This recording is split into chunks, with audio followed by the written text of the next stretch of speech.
Lesson 3 the passing আয়ের বাক্য পড়ে শোনাবো, যেটি নয়নতারা সেগালের লেখা।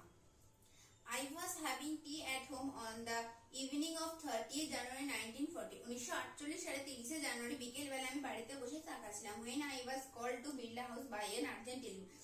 তখন আমি একটি জরুরি টেলিফোনের মাধ্যমে বিড়লা হাউস থেকে একটি ফোন পেলাম। Gandhiji had been shot on his way to a prayer meeting. গান্ধীজিকে তার প্রার্থনা সভায় যাওয়ার রাস্তায় গুলি করে মারা হয়েছে। I was numb with shock as I got into the car. আমি এটা শুনে হতবাক হয়ে গেলাম এবং গাড়িতে উঠে বসলাম। At the Birla House গান্ধীজি's relatives and followers had gathered round his body. গান্ধীজির অনুগামী এবং আত্মীয় স্বজনরা তার দেহকে ঘিরে দাঁড়িয়ে ছিল। There was silence. সেখানে নীরবতা বিরাজ করছিল। In the room as Gandhiji breathed his last. যেখানে গান্ধীজি তার শেষ নিঃশ্বাস ত্যাগ করছেন। Words of Bapuji's death had spread through Delhi like a flame fanned by wind. বাতাসে আগুন যেভাবে ছড়িয়ে পড়ে সেভাবে গান্ধীজির মৃত্যুর কথা দিল্লিতে ছড়িয়ে পড়ল। Sad groups of men and women had collected around Birla House. দুঃখিত নরনারীর দল বিড়লা হাউসকে ঘিরে ছিল। Out of every window one could see a brown bar of faces. প্রতিটা জানলার বাইরে দিয়ে তাকালে অস্পষ্ট বাদামি বর্ণের মানুষের মুখগুলি দেখা যাচ্ছে। They did not make a sound.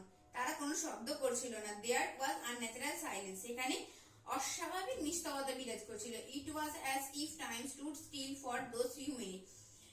যেন মনে হচ্ছিল সময় কিছুক্ষণের জন্য থমকে দাঁড়িয়ে গিয়েছে। The people were too stunned to speak in the beginning. তারা এতটাই আঘাতপ্রাপ্ত হয়েছিল যে তারা কোনো কথা বলতে পারছিল না। Later they clamored wildly, shouting and crying. তারা উন্মাদের মতন চিৎকার করছিল, কাঁদছিল এবং কলরব করছিল। They jostled one another in a attempt to break into the house. তারা একে অপরের সাথে ধাক্কাধাক্কি করে সেই ঘরে ঢোকার চেষ্টা করছিল। They claimed a little when it was announced that they could be allowed to see Gandhiji before the funeral. তারা এটা শুনে একটু শান্ত হলো যে গান্ধীজির অন্ত্যেষ্টিক্রিয়ার আগে